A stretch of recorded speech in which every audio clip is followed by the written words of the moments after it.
Ay guys, so karon ang ganing printer di jud siya mo print kay ang kanang bitang yang head kay kayo siya og diri nakita nako ang salarin nira kani kuan din ang unit aning ako ang printer kay L121 yeah. Tinga ko ba di siya mo print og dara di ay ang sadanan dara ay ikaw day ha mo din ang dili mo print dara nakita na nakong sa basta ganig maestra ka kay bawo jud ka mo ayo og butingting anang imong printer kay mahal kaayo ang mag mao to siya guys.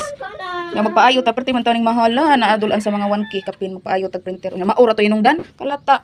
Mara to guys. Just share. Basig na po na ni ungot sa inyong printer itanawa na. So maura to lihok na siya. Lihok na siya. Nga mag-uli na gitaan eh. Ay kakapoy indang. Oo. Tapos ning impiuhan gamay kay aron ko. Pinanggaon jud na to ang printer guys kay sumpay ni siya sa ato kinabuhi. So only teachers knows. Kuha na ning ibalik guys. So mo ni ako ang hitsura ganina kapag tangtang ako. So i-check na inyong mga printer basig na po na suksok di mo na di na siya mo print. So mag-uli na ta guys. So natong lang nag-uli kay kini. Uli na ta diya.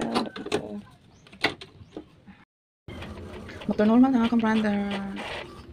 Gana na siya guys. Hindi na ta magbayad. May paayo. Goods na goods.